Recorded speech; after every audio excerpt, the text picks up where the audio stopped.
So, Diablo 4 Season 4 is out, and whisper it quietly, Diablo 4 just might be on the path to being an ARPG that respects your time. I know you've heard that before, but more pointedly and importantly to me, and I'm guessing many other games, especially older gamers, Diablo 4 is a game that allows you to tackle its end game while also allowing you to play and enjoy other video games and hobbies. This has been a bone of contention among the notoriously hardcore Diablo community, but as someone who grew up on Diablo 2 and 3, I love the fact that I can now play other games while engaging with the new Diablo season's endgame, and still make meaningful progression towards the pinnacle goals in the endgame. Now this is only phase 1 of the Diablo 4 reset, a much needed reset it has to be said. Phase 2 will come in Season 5 and the new expansion, but it's safe to say that this is a great jumping off point and begs the question, why on earth wasn't Diablo 4 released in this state? But that's another question for another video. We need to focus on what's changed. Well, the core of Diablo remains the same, and I think if you are picking up Diablo expecting to be something it isn't, we need to clarify exactly what it is. Diablo 4 is a looter game. It's an ARPG, action RPG, where you kill enemies to get loot, to gear up your character, to kill stronger enemies to get better loot, to kill stronger enemies to get better loot, to then kill big bosses to get the best loot. That's always been what Diablo is, and if that isn't something that sounds like, you know, something you'd enjoy, then definitely don't play Diablo, because it's always going to be that. There are, however, MMO light features here, and I do mean the term light, and those elements are here, with rumours of a raid coming in the new expansion to further give you some of those MMO feels. So if the core remains the same, well, what has exactly improved? Well, the core of the loot game has improved here significantly. There is now actual goals to achieve, and every loot drop can be an upgrade for your character. Something sorely missing from the core Diablo experience on release. It sounds simple, yet somehow Blizzard messed up the most important part of Diablo, and that is the loot chase. With greater affixes, stats that rose significantly higher than normal on items, now being available on all items alongside the new tempering and masterworking system, basically an upgrade system that allows you to increase stats by 5 to 25% on your items, we have an engaging endgame loop that provides meaningful power and lets you move on to the next tier of difficulty.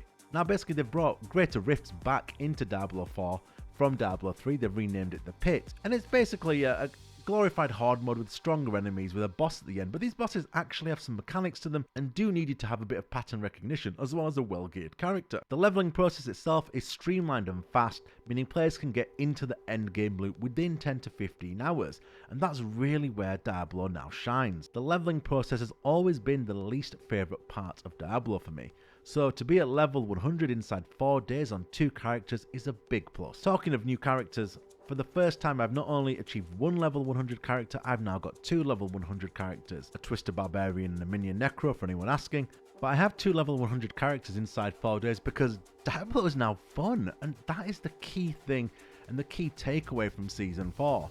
Yes, there can be improvements, more on that in a minute, but the core leveling process and the endgame is now fun. There's clear goals and paths to progression, and you're not spending half your time sorting your inventory. The itemization changes here, where they've increased the quality of the loot but decreased the quantity, means that you don't spend the majority of your time in Diablo sorting your stash and inventory space out, which was utterly boring and mundane, and was the reason I didn't even log in for Season 3, among other things. Yes, the season theme may have taken a hit in Season 4 with a bare bones theme, however, it's definitely a case of 1 small step back and 3 giant leaps forward. But look, it's not all perfect, there are still places to improve, and Blizzard have been pretty clear that they are looking to improve things. First of all, rare items, yellow items have no use in the game right now. This is a kind of side effect of the changes to itemization. They couldn't change much on the rare items, so they're basically useless at the moment, and that is a change that they've already said is coming, that they have a plan for. I personally would love to see more engaging team mechanics, so something where you can go into a dungeon as a team, and there's mechanics where you work together as a clan or with friends to achieve upgrade materials that can also be achieved elsewhere, because Diablo is ultimately a solo game at its core, and it should always cater to the solo player. But having something like that that rewards specific, maybe cosmetics or anything like that, would be a great touch. And definitely I'd like to see more open world bosses, and definitely changes to the open world bosses that are currently in the game, which are way too easy and die in about 5 seconds. But look, if you're a fan of the ARPG looter genre and fancy playing Diablo or getting back into it, this is a fantastic time to do so. Not only can you enjoy the endgame of Diablo quickly, you can do it while playing other fantastic games. I'm currently finishing Stellar Blade while I play Diablo. That's all I really want. I don't want an ARPG that takes takes all my time. I don't want FOMO every 5 minutes. I want to be able to enjoy the game, enjoy the season, while completing other great video games. And that is what Diablo 4 allows. Definitely give it a go. Get a character to 100, get a build for max roll, and get into the endgame pit and start masterworking your items. And yeah, just enjoy it. Just enjoy slaying monsters. It's great fun. I look forward to see where Blizzard take it from here, and if they manage to mess it up, which if I was a betting man, I'd say they probably will. But fingers crossed. That's all. Take care. Peace.